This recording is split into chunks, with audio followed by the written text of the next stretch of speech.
Good afternoon, everyone. So the topic for today was actually a question that one of my clients posed to me. And it's really a very pivotal question, this one. And it comes up again and again in my work with clients.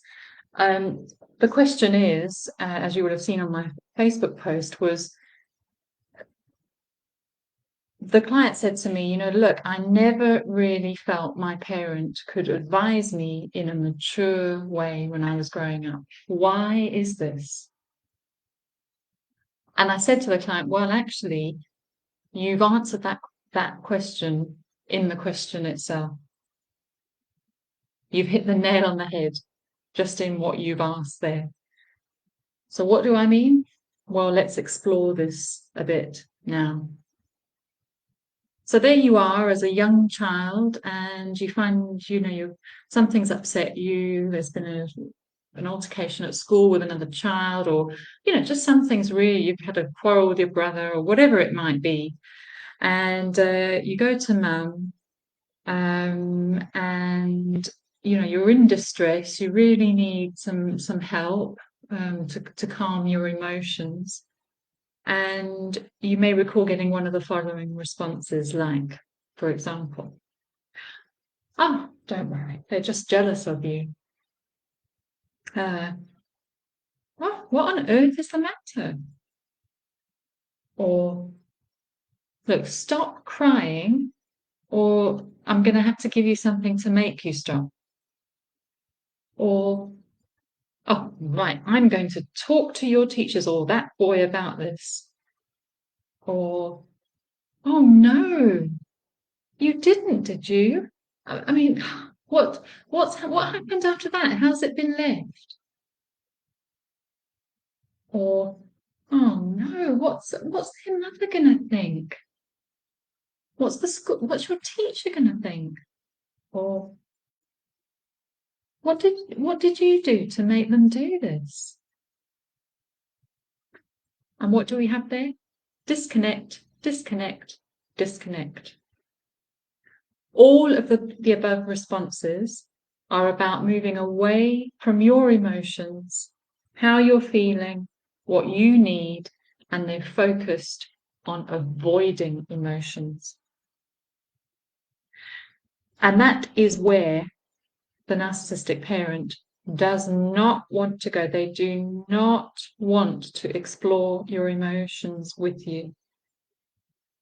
And you will have been left feeling quite unsoothed, unheard, and actually unsure of your parents' capabilities to handle life well. And this is even when you were a child.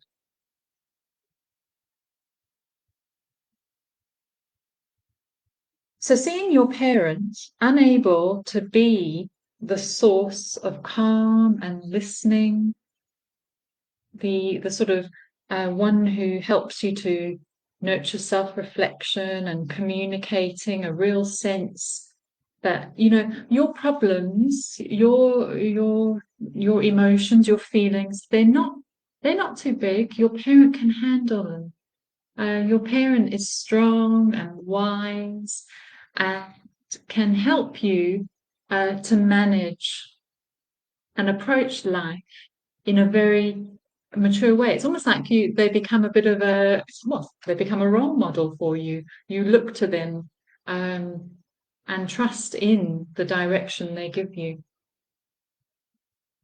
They're able to bring about a really healthy solution.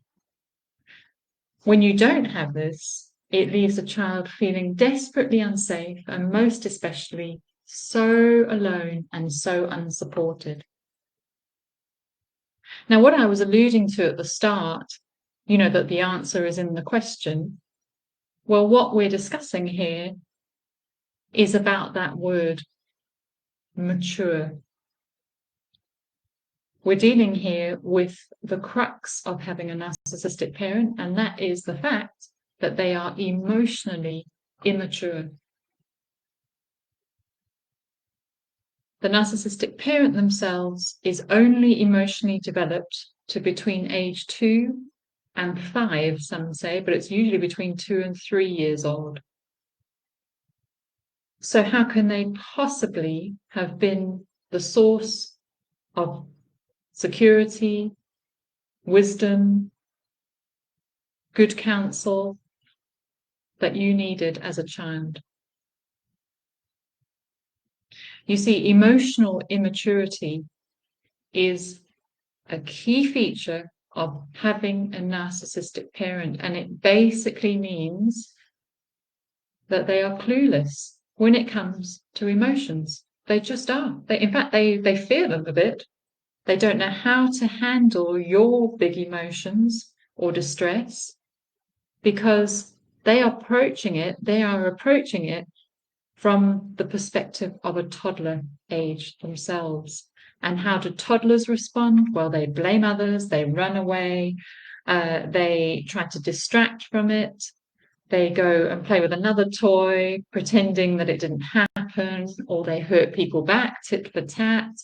They need others to soothe them, they burst into tears.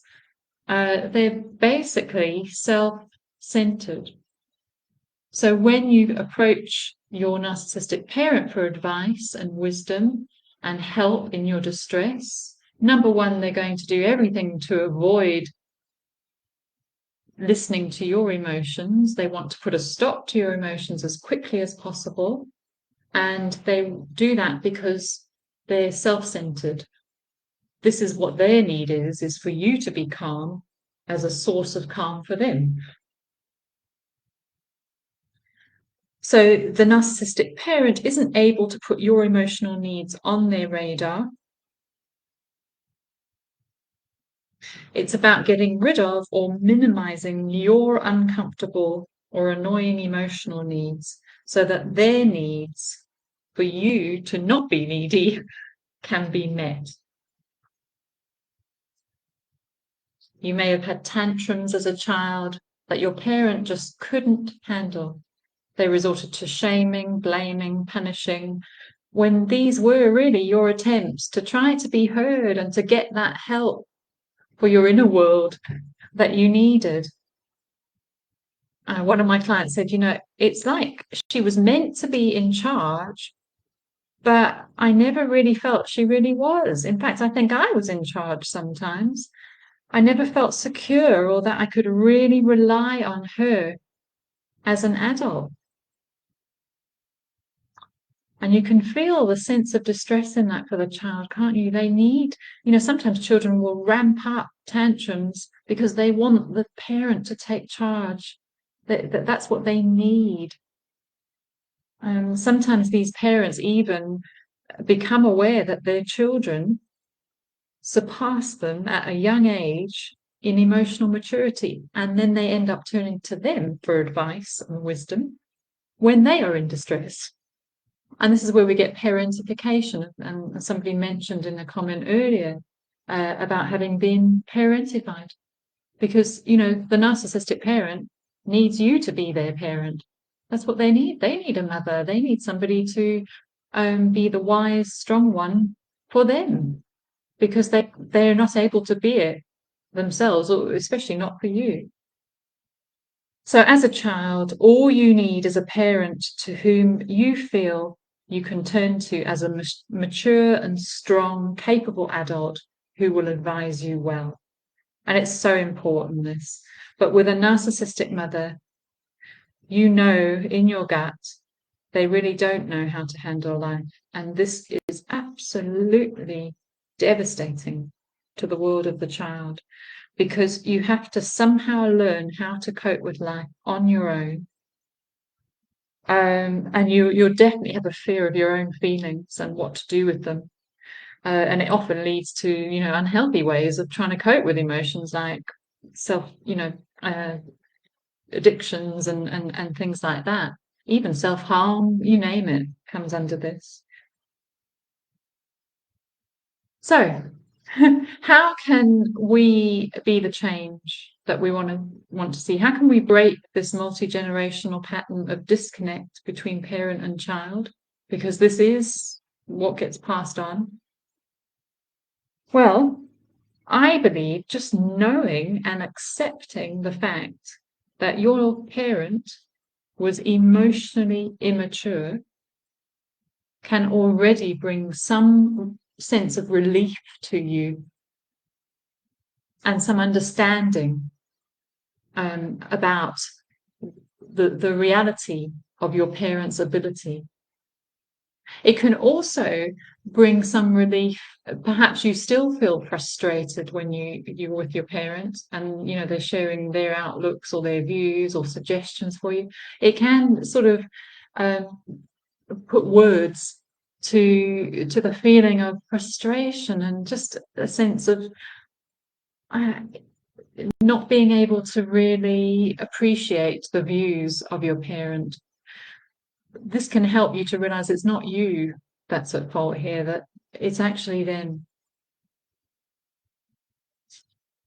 And lastly, finding a really wise counsel or substitute parent that you never had, especially in a therapist. This is where talk therapy is so wonderful, because it does give you it does meet those needs that you had as a child of someone you can turn to and respect their suggestions and their guidance, and give you that kind of sense of security. Number two, also finding really helpful ways of connecting with your emotions instead of disconnecting. This is what's got to happen.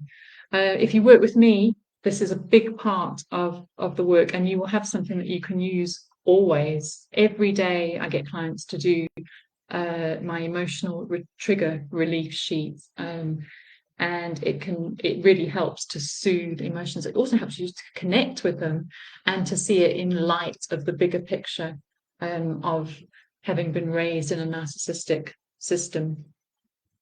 And then finally, this is key work to do, because if we don't do this work, this is going to affect the next generation. So if you have your own children, I would really suggest, if you want to take action now, start researching about how to communicate with empathy, because this is what we're talking about here, really. And I often get clients saying to me, no, but I am empathic.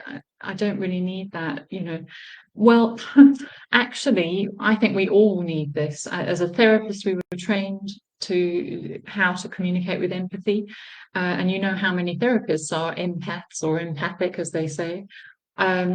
We don't always know how to communicate our empathy, and it's key. It really, really is key.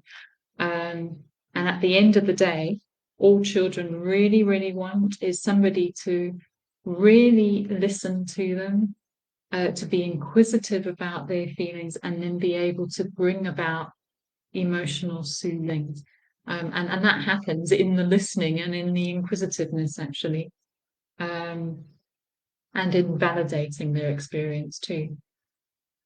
Bit of a long video today, but we're going to continue on this theme of the different aspects of having a narcissistic mother. So if you would like to hear more, if you're watching on YouTube, please like and subscribe and share this if it's been of use to you. And I look forward to seeing you tomorrow for a second video in this series on the narcissistic mother. Thank you, everybody. I'll also leave my Calendly link in case you would like to work with me. Take care. Bye now.